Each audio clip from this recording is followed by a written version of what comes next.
27 महानगर पालिका का चुनाव होने जा रहा है सुप्रीम कोर्ट के आदेश से। 3 साल से ज़्यादा समय बीत चुका है।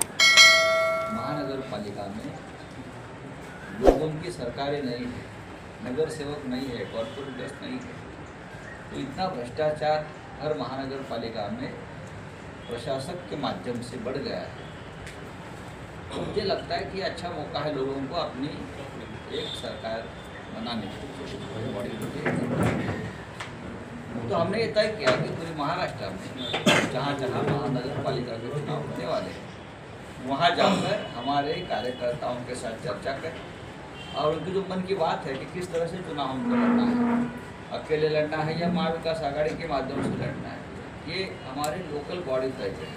जैसे मालेगांव में हम आए हैं तो अद्वैय हेरे जी है, हमारे पवन ठाकरे जी है, वहाँ का काम पार्टी का पूरा देखते हैं, तो हमारे उनसे बातचीत है। अभी हम शाम को हमारे जो प्रमुख कार्यकर्ता हैं उनके साथ हमारी चर्चा करेंगे, उसके बाद हम निर्णय जरूर लेंगे। सर अभी दूसरी बात यह है कि मालेगांव शहर में लोकसभा के इलेक्शन के टाइम पे पूरे राज्य के हिसाब से मालेगांव में 2 लाख वोट कांग्रेस के उम्मीदवार को दे दी गई थी।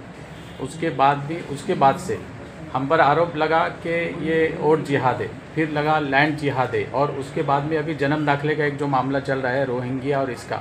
लेकिन इस लोगों ने इतना बड़ी वोट दे दी, आपके खासदार खामोश है, आप खामोश है, आपके लीडर खामोश है, यहाँ तक कि उद्धव साहब ने भी इस बारे में कुछ बोला नहीं। जिहाद कर रहा है तो भारतीय जनता पार्टी का जिहाद चल रहा है। अब ये नया जिहाद बनाया है। मैं भारतीय जनता पार्टी से सवाल करना चाहता हूँ, आपने पाकिस्तान के खिलाफ युद्ध छेड़ा था, फिर ट्रंप ने आपका गला दबाया और आप पीछे हट गए। ये एक राष्ट्रद्रोह का मामला है। अब उसके बारे में आप उसके ऊपर से ध्यान हटाने के लिए ये रोहिंग्या लाते हो, ये लाते हो, वो लाते हो। जो है, अगर कोई गलत आदमी यहाँ रहता है तो आप उसको निकाल दीजिए। किसने कहा है कि इनको रखो? लेकिन आपने जो देश में जो गलत काम करना शुरू कर दिया, जो एक्सपोज हो गया है पाकिस्तान के बारे में। कल chief of defence Anil Chauhan ने कहा ना, हमारे कितने जेट गिरे हैं, उस बारे में आप क्यों नहीं चर्चा कर? उसके लिए कौन जिम्मेदार है? लेकिन एक किरीट शो में आएगा और कोई आएंगे, मीडिया वाले उनके साथ घूमेंगे। इस प्रकार की खबरें आप दिखाना बंद करो। ये ढोंगी लोग हैं, बोगस लोग हैं ये बीजेपी के लोग। अब घर घर में सिंदूर लेके जा रहे थे। ये क्या वन हस्बैंड वन सिंदूर का नया प्रोग्राम लगाया क्या? सिंदूर अपना हस्बैंड लेके अपनी पत्नी। कोई बाहर का व्यक्ति घर में जाकर किसी दूसरे औरत को सिंदूर नहीं देता है। हाँ, तो ये कौन सा जिहाद है आपका? जैसे आपने 1 नेशन 1 इलेक्शन लाया, वैसे आप बीजेपी ने क्या 1 हस्बैंड 1 नेशन 1 हस्बैंड, और किसका हस्बैंड? उस बारे में भी मीडिया ने उनसे सवाल पूछना चाहिए। Thank you sir ji. Sir अपेक्षा थी कि शायद आप उनके लिए कुछ बोलेंगे। क्या बोलना है? मालेगांव शहर महाविकास आघाड़ी को वोट देकर बहुत ज़्यादा परेशानी झेल रहा है, लेकिन आपकी तरफ से आपकी पार्टी से सर का वही सवाल था कि खासदार मैडम भी कुछ नहीं कहती है, बात ऐसी है कि लोकसभा में जरूर मालेगांव के लोगों ने हमको वोट किया है, बच्चों मैडम। उसके बाद विधानसभा में जो निर्णय यही लोगों ने दिया है वो अप टू द मार्क नहीं है।